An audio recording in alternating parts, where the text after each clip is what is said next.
Welcome to Ghostly. Is the Drury Lane Theater haunted? Ghostly is a podcast that comes out every other week, and in each episode, we take a ghost story or paranormal event and look into its complete history.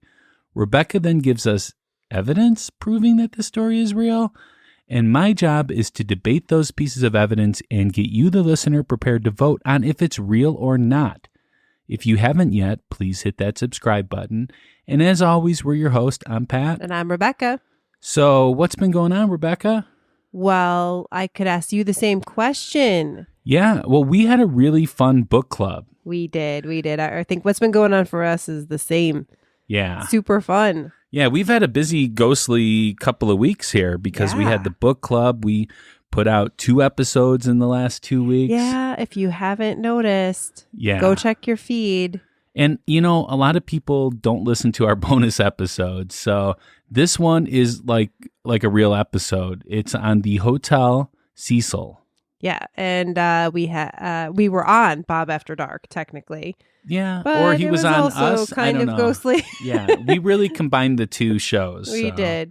So that was super fun. And then, we had our Ghostly book club, which we do quarterly. Yeah. And this was on the Billy the Kid episode. Yeah. So we talked so much.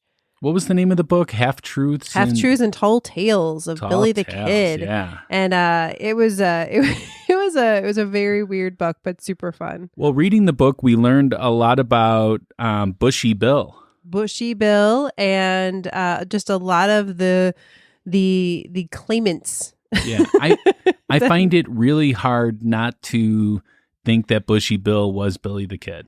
I mean, you don't want to think it, but man. Yeah. Well, I do want to think it. Oh, okay. I like that idea. It is a cool idea that he lived on for a long time. And when we're excited, the next book club will be, I think, mid-July.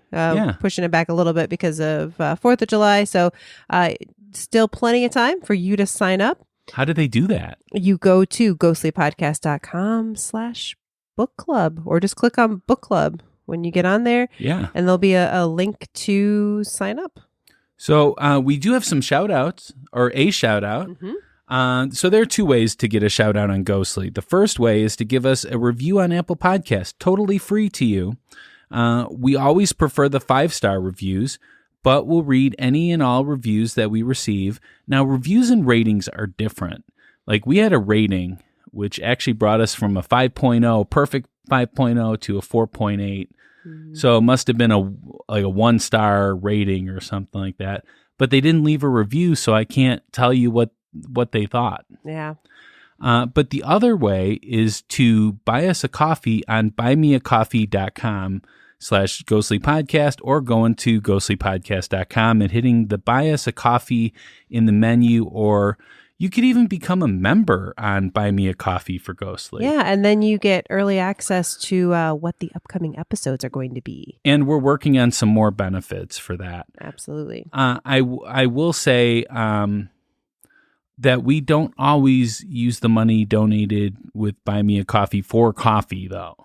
I mean, most of the time we do. We drink a lot of coffee. Drink a lot of coffee. But I know it says Buy Me a Coffee, but it's really just to help us. Yeah, it's a way to donate to us. So we did have Kevin bought us coffee. Now, Kevin is a longtime listener and a good friend, too. Kevin's a really great guy. He loves the presidential episodes, so we'll have to do some presidential episodes for him. But he gave us some coffees. And we really appreciate it. Absolutely. Ghostly is our pride and joy, but it is definitely... It's a money hole. Let's just say free. that. Yeah. So we appreciate any and all coffee purchased.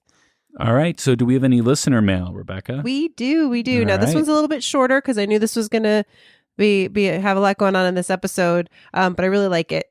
So this is from Nicole. Okay. She says, I am a somewhat newer fan, though I will say we received this a few months ago. Sometimes it takes us a while to get to stories.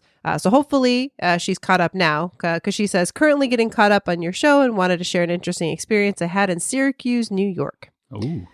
When sitting at the dining room table of a friend of mine, we were talking about what we were going to dress up as for the Halloween hayride that we were taking part in.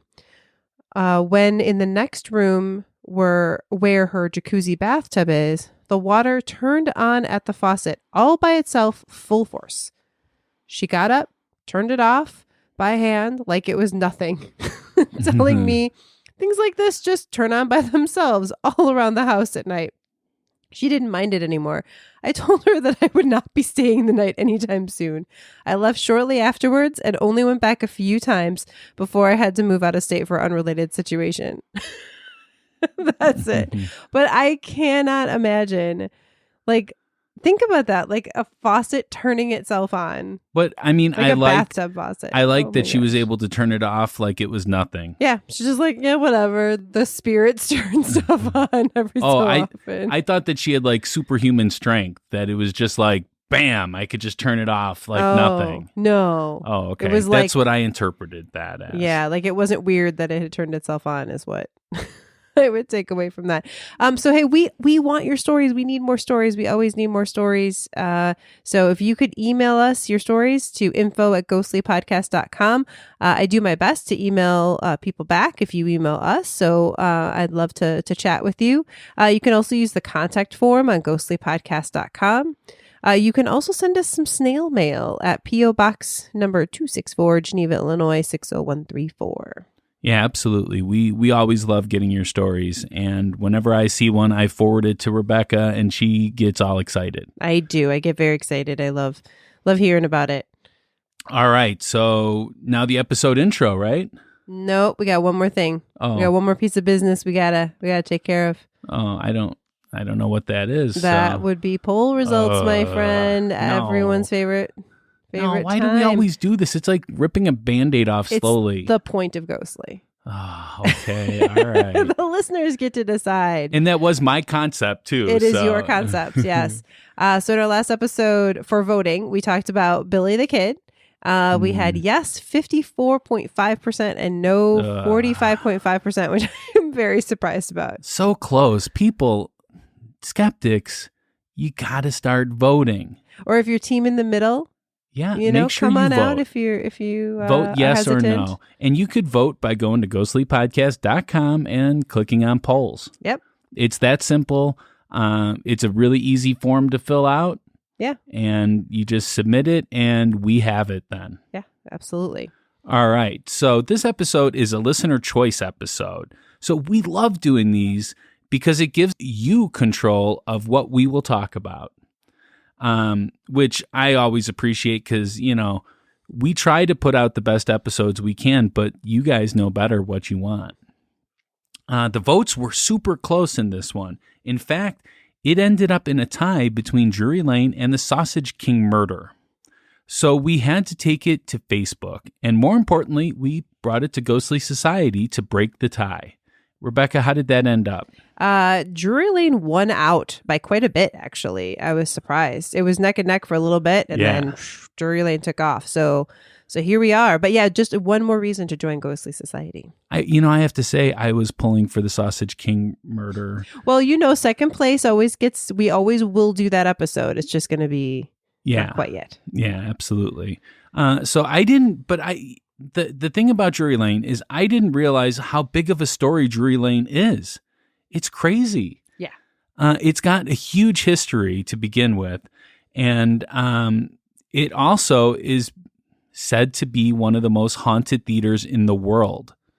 Yeah. So this episode should be really good and a spooky one. Yeah, I think it will be. This is a topic that's close to my heart because as a grad student, one of my big projects was creating a companion website for a book called Life Mask. And that book actually involves the Drury Lane Theater. This is in the 1700s. And a lot of the book is based in truth, even though the story is like a fictionalized version of that. So I did a lot of research on the theater, and as well as other things. So I'll put a link to my own website in our show notes if anyone wants to go Good, and I Check it hope out. that you pop in during the history with some details that I might miss out on. Yeah. Well, again, my knowledge is like of a very narrow time frame, whereas you're covering the whole thing. But I will add anything that I can. Okay. Do you have a ghost story for us? I do.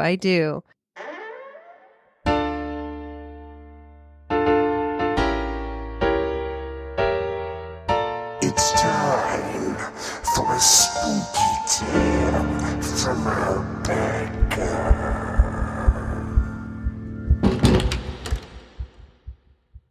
All right. Here we go. Drury Lane. I couldn't believe it. I actually got cast in my first big production, Charlie and the Chocolate Factory, playing the role of Slugworth at the famous Theatre Royal Drury Lane. It was one of the most exciting experiences of my career, and I'll never forget it. But there were a few incidents that happened while I was there that I've been nervous to share with anyone before. But it's been 5 years, and I think I'm ready. The first thing that happened was in Chuck's dressing room. He was playing Grandpa Joe, and he is such a character. He asked me to stop by his dressing room before rehearsal one day. We were in our third day of rehearsals, and I was so nervous that he was going to tell me how bad I was doing. When I got there, I took a deep breath and knocked on the door. "Just a minute," he yelled, and then opened the door. He looked so confused. So I said, "Hi, I'm sorry. I thought you asked me to stop by today." He replied, "I did. Sorry. It's just..." He trailed off and then continued, It's just that the TV just changed the channel on its own." And as he finished talking, we both looked to the TV and saw it change the channel again on its own. Neither of us was near the remote. Now, I just figured it was an electrical glitch of some sort, but Chuck was visibly shaken. He looked at me and said, "It's a ghost. I know it. Everyone knows this place is haunted." Now, this on its own is not proof of anything, but it was unnerving. Needless to say, he was not in the mood to talk after this, so I just left and got ready for that afternoon's rehearsal. I was nervous and intimidated by all these professionals around me, and in this one scene we were working on, I just kept missing my mark for some reason. Like, I would think I remembered where it was, but I was always short. After the third time, I could feel the frustration from everyone. At least that's what my mind told me. I was so new. The fourth time, we got to the part, and again, I was just short when I felt hands on my back pushing, nudging me into place. I must have looked crazy, stumbling forward, but I got there. I immediately looked behind me to see who had pushed me. I had a smile on my face like this is a funny joke. But no one was behind me. No one was anywhere behind me. I felt those hands. I don't know who or what they belonged to, but it worked. I never missed my mark again. I've decided that whatever spirit might be in that theater is not malevolent. I didn't have anything else happen, but I think I know why Drury Lane perseveres. Even the spirits there support it and make sure the performance goes on and is the best it can be. Wow. And we've both done some theater. Yes. Man, I would have loved to have had a ghost push me in the right spot. Yeah. Because I miss my spot a lot. It's hard to remember at all. So yeah, both of those stories are based on actual reports. Oh. So yeah. Interesting. So I'm sure we'll talk about that in the debate section. Definitely. All right. So we're going to take a break. And then when we come back, we're going to talk about some history of Drury Lane. Can't wait.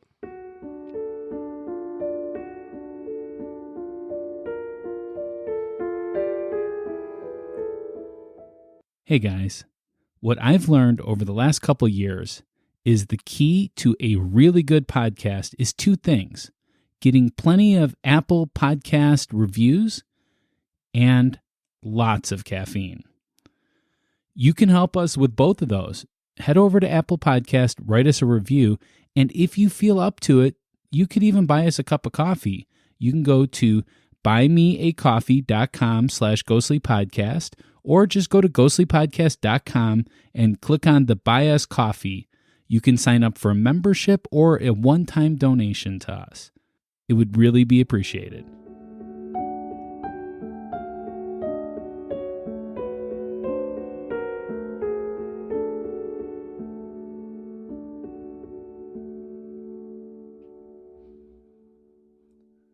All right, welcome back. And now for some hashtag Pat Facts.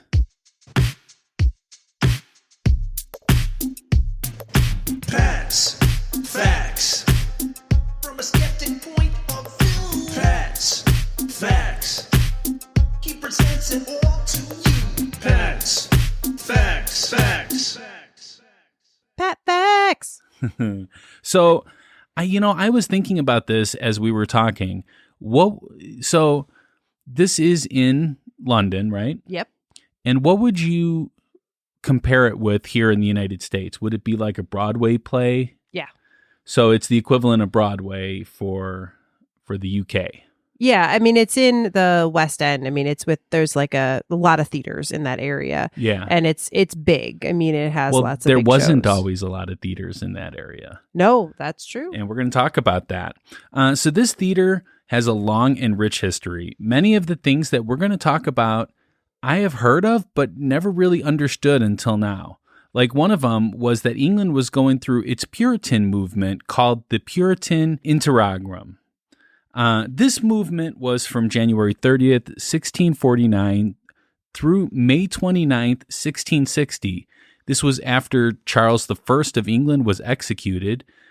Charles I was fighting with Parliament over control of the army, and it led to a big civil war. I don't know if I wasn't aware that England had a civil war even. No. But Charles was captured and Parliament voted to put the king on trial, which was something that had never been done before. After Charles died, England didn't have a king again. By the way, he was executed. Like when I say he died, I make it seem like he died of natural causes. No, he was executed.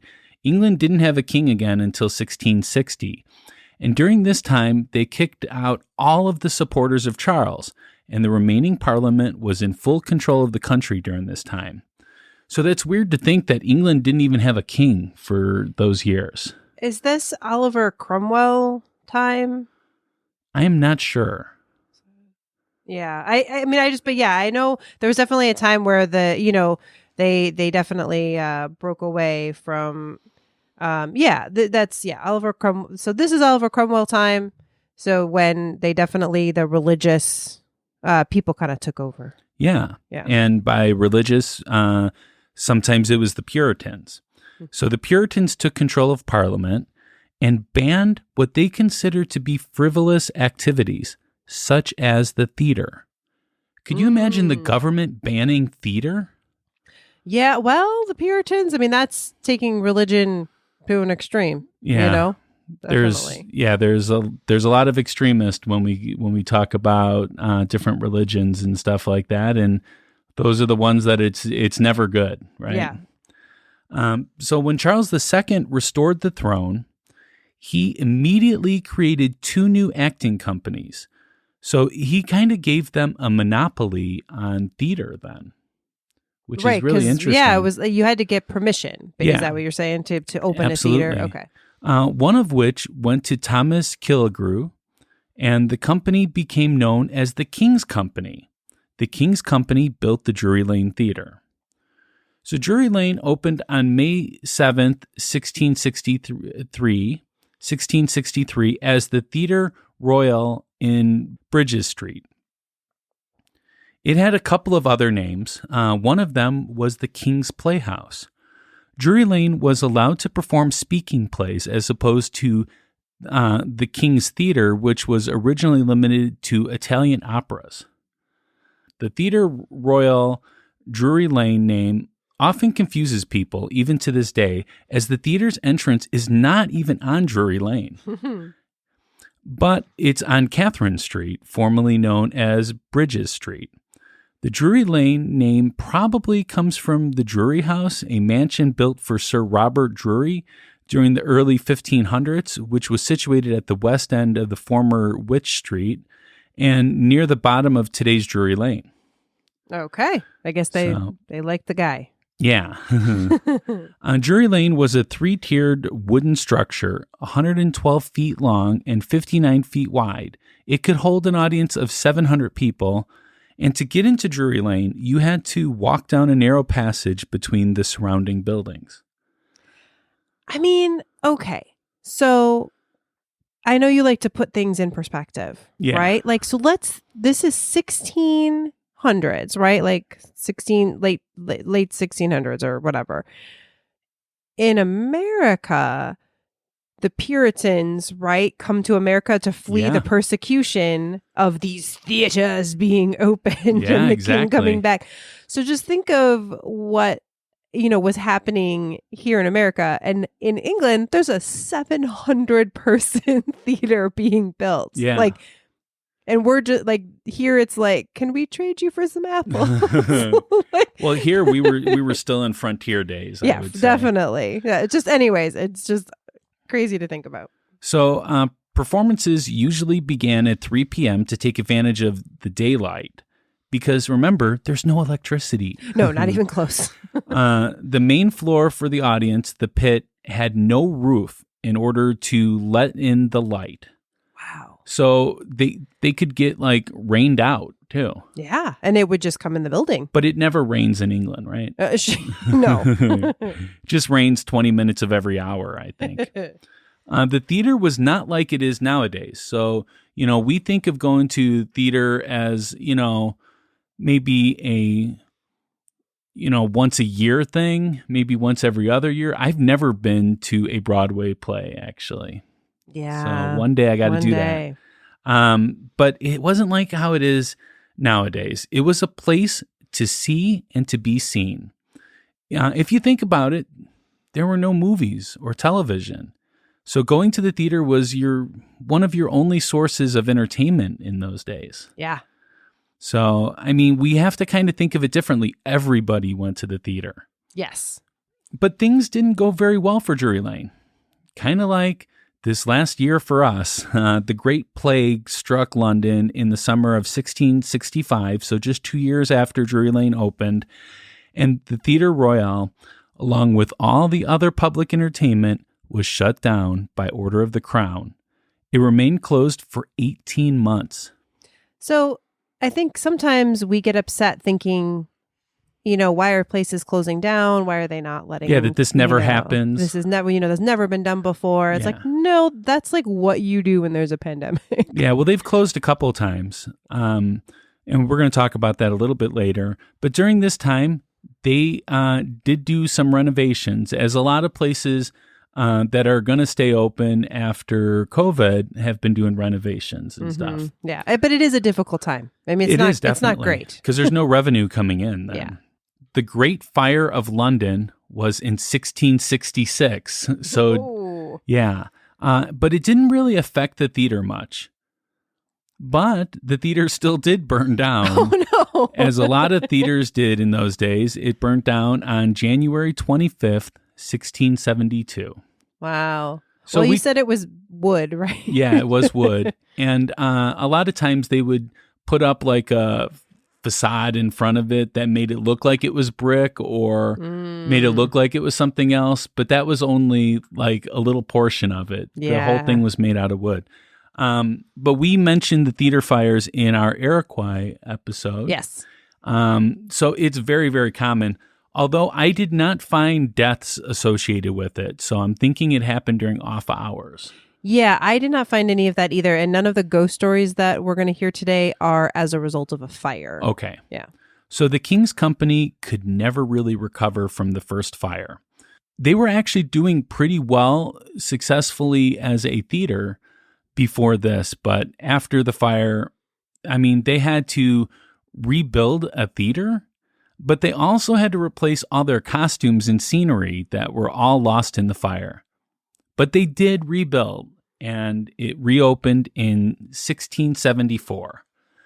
Ever since the first theater opened, they were in constant competition with their rivals, the Duke's Company. Where the King's Company did spoken word, Duke's Company did opera.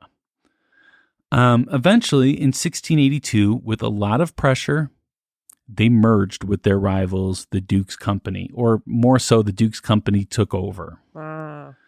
So buying a ticket was very different than it is today.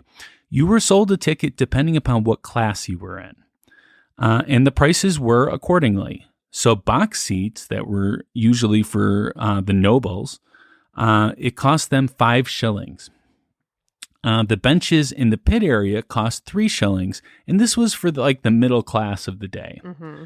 And the servants or other ordinary people, remember I said everybody went to the theater, so they would sit in the upper gallery, and it cost 1 shilling. So you were saying something to me about that this was a social spot, that a lot of times in the pit, they would just talk, right? Oh, absolutely. Yeah. I mean, and especially then, and even going forward into the next few hundred years. I mean, again, if you're a young lady, you can't go to the bars to meet people. You can't. Women were not allowed in. Yeah, you're in not pubs. going out. Now, of course, there were private parties at private houses. Yeah. But where you can get your drink on. Where you might be able to meet a young gentleman, or a young gentleman could meet ladies. But really, the theater was a place to be social and maybe not be chaperoned quite so closely, potentially. So while and the noblemen, while they absolutely did have their box seats, they would also go down to the pit sometimes too. Because again, that was middle class, so they had some money. And it would be a place where people would hang out, they'd talk.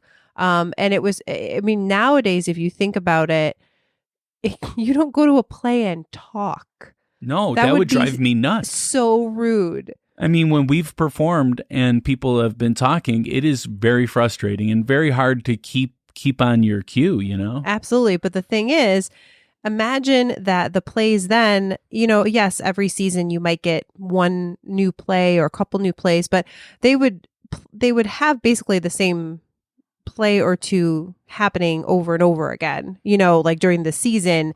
And then they would bring back favorites all the time. So, certain actors were just known for certain roles. So just imagine, going to the movies where just literally they just play the same movie. Yeah, where you've seen the movie 10 times already. Exactly. So guess what? By the 10th time, you don't really need to pay attention anymore. You really just kind of talk to people and hang out, and then it's happening behind you. And then guess what? When there's a really great song or a really good joke, it's your favorite part, you're like, shh, I got to see this part. And then you watch it and then you go back to talking with your friends. So yeah, very different experience being at the theater back then. And it's just different. Yeah, it's just a totally different way of looking at things. The new theater struggled, though, because of unrest in England. The wages were cut, and most of the performers started their own company. Wow. But by 1696, it looked like the theater would have to close down for good. Mm-mm. But then they had a success with a play by John Vanbrugh named The Relapse, which was a comedy. Yeah, not as common to have comedies too much. No, and comedies were a little different then. Yeah. Some Shakespeare was considered comedy, right? Oh yeah, he has and I think they're very funny. So I don't understand half of them, so it's hard to find it funny. You have to, as always they say, you have to see it. Yeah, absolutely. So on March 2nd, 1717, they premiered a new ballet called The Loves of Mars and Venus. And it was the first ballet performed in England. Wow. So did those help bring in new people then, or bring people back to the theater, having some of these new things? I mean, they were starting to have a little bit of success, but really they were pretty much breaking even or going into the red sometimes. Gotcha. So the theater was in need of updating by the end of the 18th century and was demolished in 1791, with the company moving temporarily to the new King's Theatre in the Haymarket. A third theater was designed by Henry Holland and opened on March 12th, 1794. So this is the third theater at the same spot. Yes. One of the advancements of the new theater was fireproof curtains. Yes. That was great, right? Yep. As is common for theaters to catch on fire, as we said, and the Iroquois episode, they had the same fireproof curtains installed there. This is interesting. An assassination attempt against King George III took place at the theater on May 15th, 1800. James Hadfield fired 2 pistol shots from the pit towards the king, sitting in the royal box, because they had a royal box that they could go to at any time. The shots missed by inches. King George III was the first king of the United Kingdom. Oh, interesting. Yeah. Okay. So, I mean, I guess leaders don't just get shot in America in theaters, you know? Yeah, right? Or get shot at, right? Yeah, right? Wow. Now, oh, no, it's Headfield, not Hatfield. I was thinking, Hatfield. oh, no, did we? I mean, you said it right. I just was in my brain. I was like, oh, did we send one of our Hatfields over there? Yeah. On February 24th, 1809, despite the previously mentioned fire safety precautions, the theater burned down. Yeah. So, the theater that we know of today was rebuilt in 1812 thanks to the help of a brewer named Samuel Whitebread. That name. I like white bread. I like white bread. Yeah, I do. I actually like that better than the multigrain and stuff. I do like wheat bread, but Yeah. I like a good white bread. The present Theatre Royal in Drury Lane, designed by Benjamin Dean Watt on behalf of the committee led by Whitebread, opened on October 10th, 1812, with a production of Hamlet featuring Robert Elston in the title role. Nice. The new theater was much larger and could now seat over 3,000 people. Although they've made renovations since then, and it actually can only sit about 2,000 now. Okay. So they lost 1,000 seats in that process, I guess. On September 6th, 1817, gas lighting was extended from the audience area to the stage, making it the first British theater to be gaslit throughout. Exciting. Just imagine they had like candles or weird, lanterns oil lanterns Yeah. or something. Yeah. I could not find when they installed electricity in the theater. We could probably guess somewhere in the early 1900s. I would probably. imagine. The theater struggled financially over the next several years, exchanging hands very often. The theater was closed in 1939. You know why? You tell me. Because of the Second World War.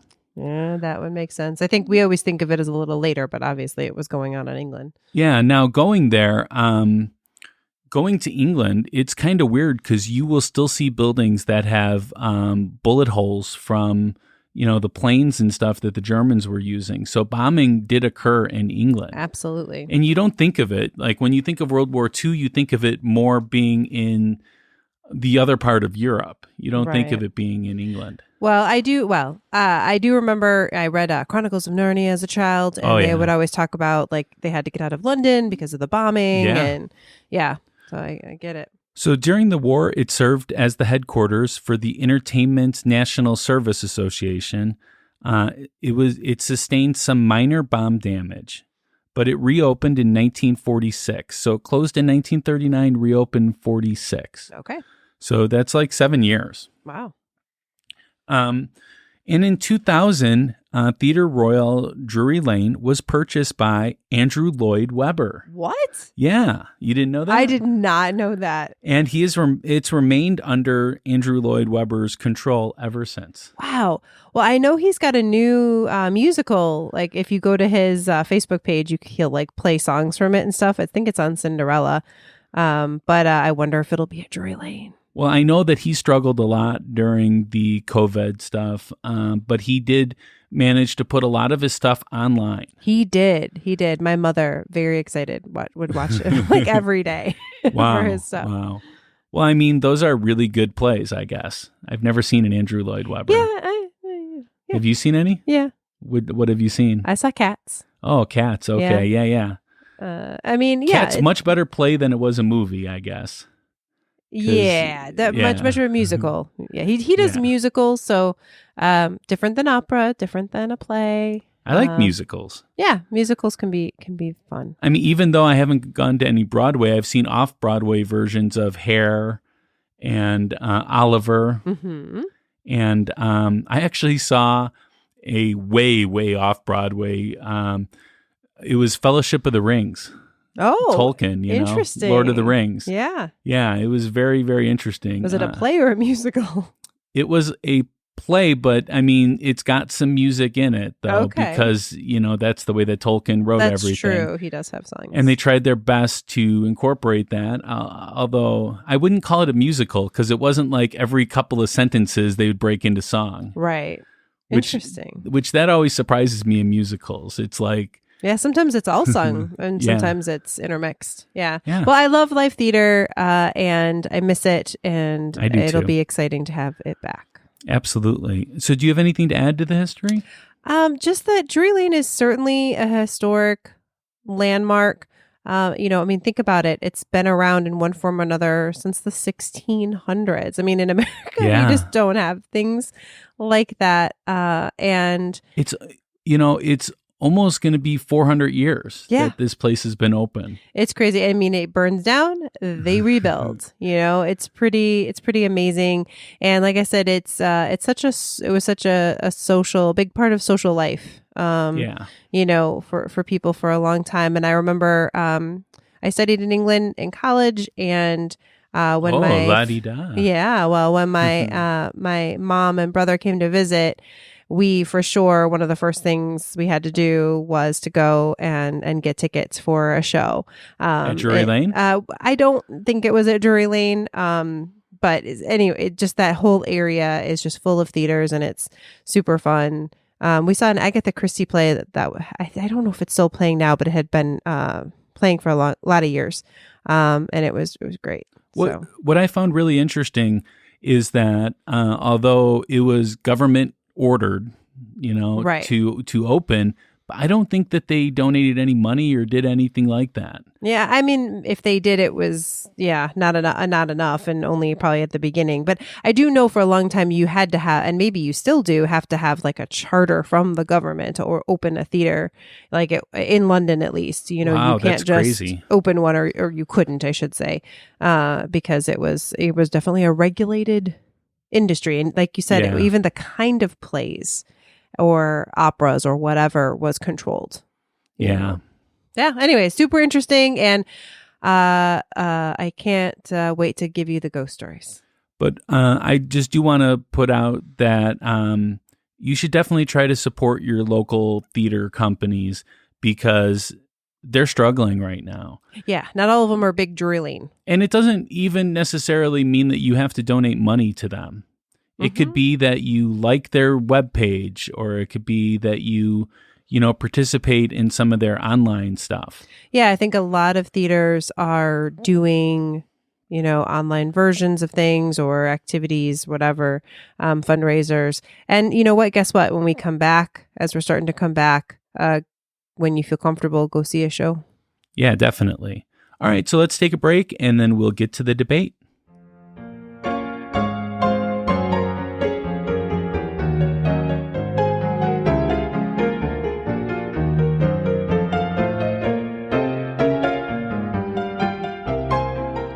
During this last year, things have been really tough for theater groups. Rebecca and I belong to a production company and theater group called Memoriam Development. Memoriam has several podcasts that we are often on, and several members have been on Ghostly, like Nick, Amanda, and of course Bob from Bob After Dark. And we have also been in several of their live shows. Obviously, those couldn't happen this last year. So Memoriam has taken one of their most popular shows, the horror anthology Nightshade, and made it digital. They're available to everyone, and you can access them at any time. They've been fantastically spooky, I gotta say. Right up our ghostly listeners' alley. Live theater is something close to our hearts, and we can't wait to get back to it when we get the all clear. But until then, check out Nightshade and support this Chicago theater group that gives local talent a place to shine. And please consider showing some ghostly love and liking Memoriam Development on all the social medias to find out even more. Thank you. Memoriam development.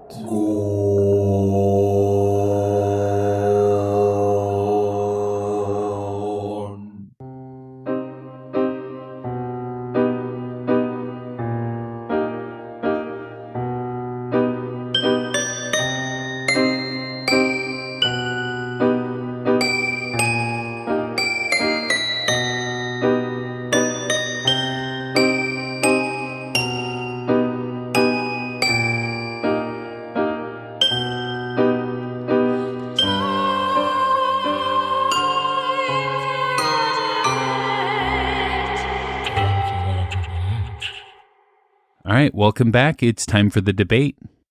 Let's do this.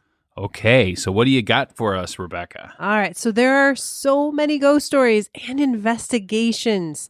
I will link to them in the show notes. I'm going to try to keep it to the big, most popular stories, but definitely check out all of the different people that have investigated and the sources for this one. So I'm going to start with the most popular ghost at Drury Lane, Okay. and that is the man in gray. Oh, the man in gray. No Mhm. lady in white, but man in gray. Yeah, but maybe he's just dirty. Maybe it's supposed to be white, but he's dirty. Possible. He appears dressed as a nobleman of the late 18th century, powdered hair beneath a tricorn hat, a dress jacket and cloak or cape, riding boots, and a sword. Oh, Legend, sword. Yeah. Legend says that the man in gray is the ghost of a knife-stabbed man whose skeletal remains were found within a walled-up side passage in 1848. Various people have reported seeing the ghost, including W.J. McQueen Pope, who is a famous theater historian. Oh, I thought he was the Pope. He described the ghost's usual path as starting at the end of the fourth row in the upper circle, which is like the next level or higher level of seats, balcony seats. That's the cheap seats. Yeah. The ones that were for 1 shilling. Right. And then proceeding via the rear gangway to the wall near the royal box where the remains were found. It has been speculated that the remains were those of a young man who came up to London during the time of Queen Anne. Having won the affections of an actress at the theatre, he was murdered by her actor lover in a fit of jealous rage, and his body was subsequently hidden in the secret recesses where it lay undiscovered until the Victorian renovation of the theatre. I thought we weren't supposed to do different voices. on Yeah, this. I know. I'm sorry, but I just got into it. I mean, I have no idea if any of that is true. Yeah. Like, it's just a story that people Sure. can come up with. But here's the evidence, right? So there are many, many sightings of this guy. But one of the most famous, or probably the most famous sighting of the man in gray was during a photo shoot in 1939, where 70 actors were on stage getting a photo taken, which, back then probably took a long time to take that photo. Yeah. They all saw the man in gray walking in the seats in the circle area. Well, that's interesting. I would say that they probably actually didn't see him, that they just think that they did, or that it is a story that's just been told over the years and it's been embellished throughout. Have you ever played Telephone? Mm-hmm. Yeah, and how that story can get changed along the way. I believe it's something like that. But I have not found anything about a man that got killed in the theater. So I don't know. Yeah, it's a story that's told, and but the multiple people sighting is one that is a little bit more recent, and I don't know. It's what people say. I think it's just a story. So what are you going to rate it, Rebecca? So I'm gonna rate this one an 8. Okay. 70 people. Lots of people saw this at the same time, so I'm giving it a high rating. But I wonder when this was first written down. I don't know. Yeah. Yeah. So I'm going to give it a 2 Okay. All right. because That's pretty high. I don't know all the details like that. Like if I knew when the story was written, if it was 10 years after or something, it could be really embellished. Gotcha. Okay. And that those 70 people could have been 2 people that saw it, and they just said that. All right. Another report for the man in gray was a cleaner. Now, this is told by one of the house managers or theater managers. He says that a cleaner, it was her first day on the job. She was working on the circle level and saw a man sitting in a seat. She thought he was real, but when she approached and tried to talk to him, he faded away. Or there's different variations. Maybe she turned, and when she turned back, he was gone, something like that. She later described him to the theater manager, and he said that she described him just as everyone has said the gray man, what he looks like. Was this before or after the 1939 incident? After. But supposedly, she had not heard of this ghost, didn't know, who this was. I don't know. As I said, I've never found any evidence that suggests that there was a man stabbed in there. So given that I can't assess the reason, it makes it really difficult to believe these stories, and especially since it was her first day on the job. Theaters actually could be pretty spooky places when nobody's there. And if you're just cleaning by yourself, that could be really, really spooky in and of itself. Now that she described it perfectly to the guy, I don't know. He could have just been humoring her, going along with it. I don't know. Yeah, I don't know. To me, that was pretty compelling evidence that she, again, just thought it was like a guy in the seats. And that is part of he's a ghost that has a pattern, right? One of those that like just walks the same path over and over. And sitting in that seat is something that happens. Now, I didn't have this down, but I will just say I watched an investigation where that seat, while they were investigating, all of a sudden they looked back and because they heard something and the seat had come down. Like they didn't see a guy sitting there. So, I didn't put it as evidence because, it could have just fallen down, but it was a little weird. Yeah, but here's the thing too. The theater was rebuilt in 1812, and it doesn't seem like a man would be carrying a sword in 1812 in a theater. I don't know. So, unless he was an actor, which I haven't heard of any actors getting murdered there or anything like that. So I'm going to give this one a 1. Okay. I'm going to give it a 7. A 7. Okay. Yeah, for the So cleaner. you came down a little bit. I came down a little bit because it's just one person. Yeah, so. it's not 70 people. Yeah. Okay. So number 3, another ghost is Joseph Grimaldi. And he was, I think he died in 1837, something like that, or that's when around the time that he was in the theater. So he's supposed to be the benevolent ghost, and it just his story alone as a human, super interesting. He's the father of modern clownery. Oh. Like he was the first one to do the clown makeup that we think of as clowns today. I wonder how that sold. People were probably like, "What the heck is going on here?" They loved him, and that's why sometimes clowns are called Joeys. Oh, yeah, because his name was Joseph Grimaldi. You know that clowns were not originally made for children, right? Oh yeah, no, he was like in the theater, like he did like acrobatics and that kind of stuff. So he was super. Big entertainer, super kind during his lifetime.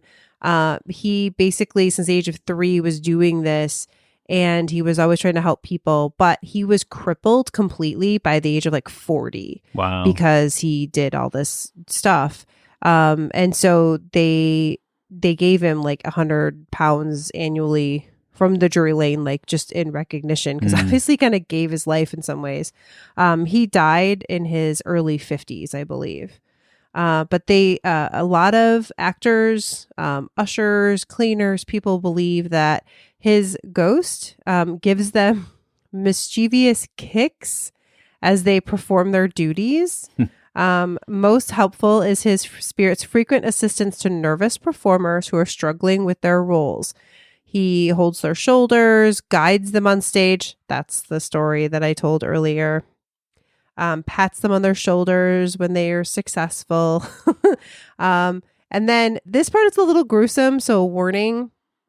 But supposedly, according to London's haunted theaters, one of Grimaldi's final wishes was that his head should be removed from his body prior to being buried.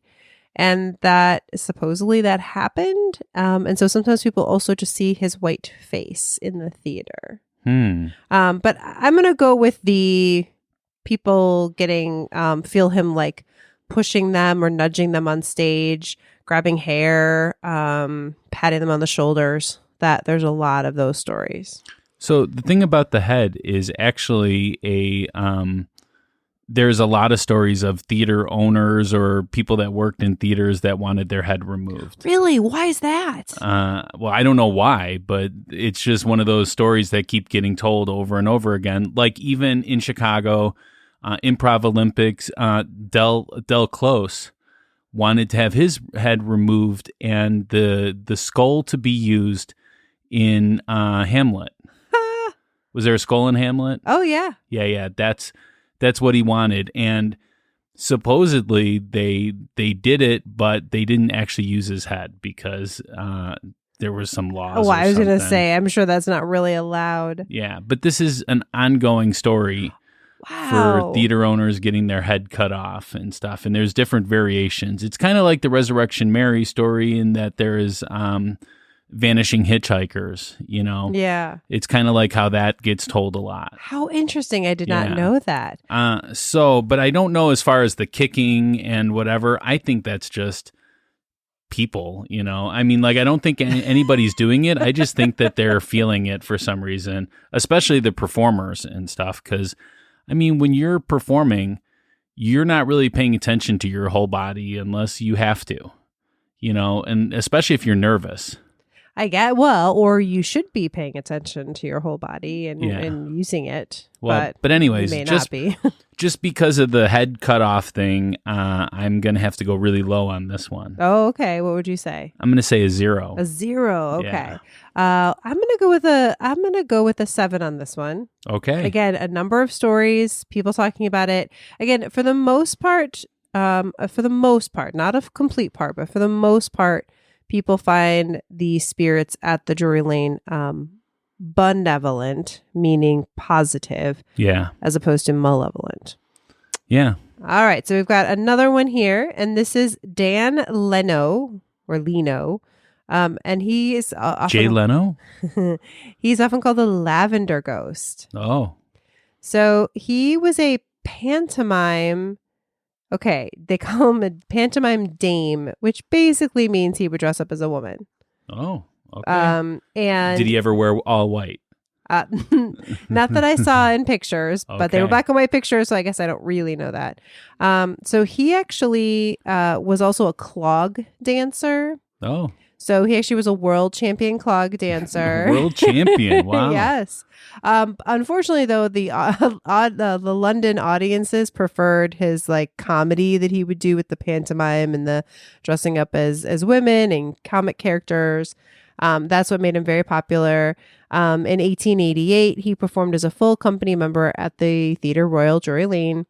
And he was in the first music hall entertainer. He was the first music hall entertainer to present a royal command performance. I think that would mean that some royal wanted to see him and ordered him to perform for them. Okay. So he's not really seen so much at the theater. He's more smelled. Okay.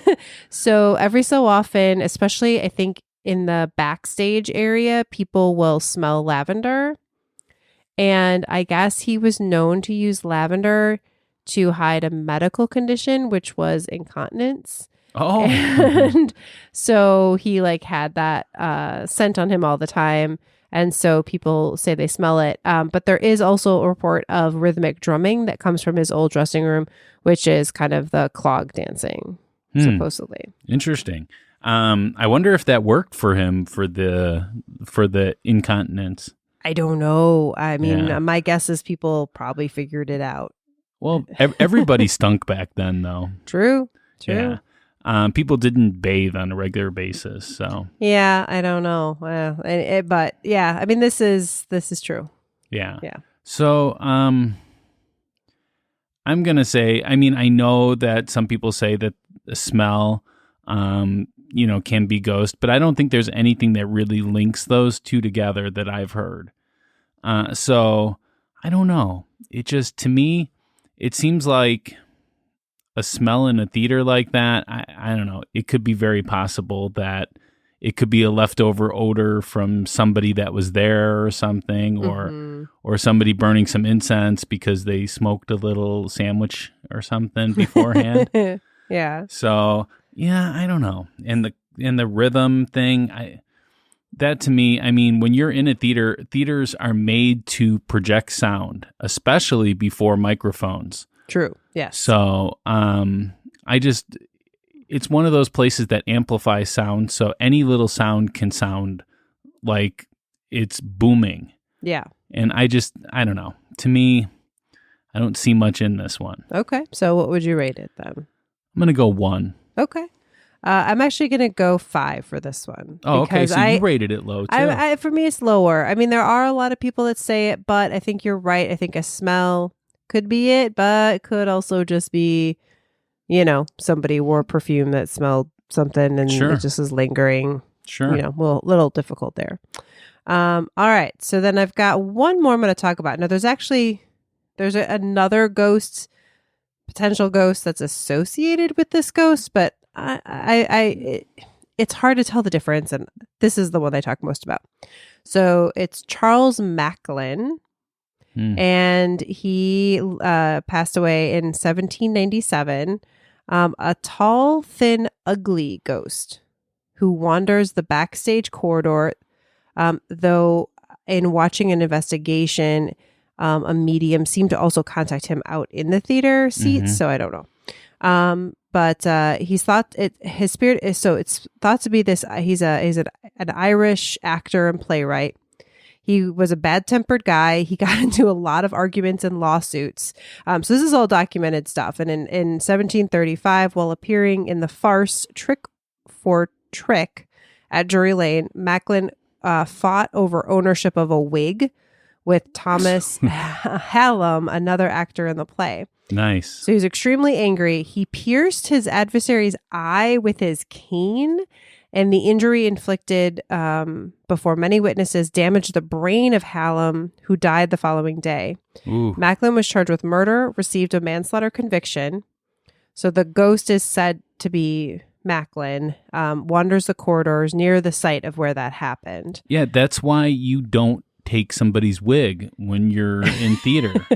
I mean, they got what was coming to them. Don't touch somebody's wig, man. Yeah. Okay, so in 1981, during a performance of The Pirates of Penzance, Nick Bromley, the company manager, was standing in the wings one night watching the performance when suddenly he was pushed violently from behind. He spun around but found that nobody was there. The next night, an actress was standing in exactly the same spot when somebody tugged on her wig from behind. She too found no one behind her when she turned to investigate. Now, that could be his wig.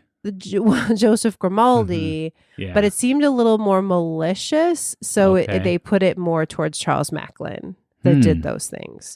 But hard to know. So the theater as it stands now still has some spots that were from the older theaters.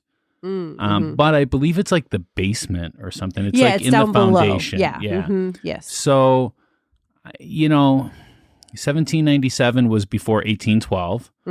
If I'm doing my math correctly there. I just, that was a different theater. And actually, it was not in the exact same spot, too. It moved slightly because it went more towards the street then. So, I don't know. To me, I just don't understand why someone that died in 1797 in jail would be, haunting a place that was made in 1812. Well, again, it's the theater though, and like you said, the foundation's there. The media. Well, they say that the foundation's True. there. I've never actually seen proof of that too. So, but that's what they say. I will say, I mean, so again, they're just the medium that I watch, and again, I'll put a link to this. It's an episode of a British investigator show, but he was basically talking to this guy and another guy that had both been in like fights or something, and it was that they were frustrated. They wanted the real story told and like what really happened, and it wasn't what they got convicted for. So basically, upset about it. I don't know. He really doesn't like people with wigs. I guess not. Yeah. I don't know. All right. So what's your rating for this one? I'm going to give it a 1. Okay. I'll give it a 6. Okay. Yeah. All right. So what would be your overall rating for Drury Lane? I'm going to say a 7 A overall. 7? Okay. Lots of ghosts, lots of sightings over a lot of years, a lot of history in that place. So Do you believe that this is one of the most haunted theaters in the world? Yeah. You do? Okay. I do. After looking through your research and everything. Yeah. I mean, most theaters might just have like one ghost, one thing that happens. No, this place. But do they have a man in gray? That's what you need to ask yourself. I mean, it's very significant. And I like that it's benevolent ghosts. I mean, like I said, I didn't. Well, that last one doesn't sound like he was benevolent. No, the last one's not. I mean, the man in gray has also been said to like show up before a theater run. If you see him before the theater run, your show's going to be a success. Oh, okay. Is sometimes what they say. All right. So, anyways, I just think that it's pretty amazing that this place has a lot going on and a lot of stories behind it. Well, I'm going to give it a 2 overall. Okay. Yeah. Yeah. I don't think that it's haunted at all. Mm-hmm. But then again, I'm not there to be able to investigate it or anything like that. From what I've seen, people argue all these points too. So we're not alone in that. Definitely. There's a lot of skeptics over there in the UK. So yeah. And if you are a skeptic in the UK, make sure to vote no for this one. And let us know why. Let us know why. We want to read some of those comments. All right. Well, that brings us to the closing arguments. This is our last chance to convince you to vote our way. We are each given 1 minute of uninterrupted time. We will time each other on our cell phones to keep Rebecca honest. Hey. Rebecca, are you ready? I'm ready. All right, and go. All right. The Drury Lane Theater is haunted. This is a place with a lot of drama, a lot of heartache, a lot of everything happening. People whose careers and lives were made there as actors, or, people who had dramatic things happen there. And I just think that a lot of people, especially those that live their lives there as theater goers, or theater actors, I should say, or goers, are just attached to this building and want to be there. And, we give them names and we try to sort them. I don't know for sure, like who's pushing people or who's walking, if it's exactly this person or that person. But I do think that those things have happened. There's just been too many sightings, too many people seeing the exact same thing over the years for me to think that it's all just chance. All right. You finished a little early there. Yeah. Like 2 seconds early. Exactly. All right. You ready? Yes. Okay. And go. So I myself am a theater kid. I think that's what they're called, or a theater guy. I know Rebecca is too. And, a lot of my friends are, since I've gotten into comedy. And one thing I can tell you is that some of these theater people can be a little fantastical. They're into the fantasy. They write the story sells. And I just believe that these are all stories that are made up by the actors inside the theater itself. I don't believe that there's any credibility to any of these stories.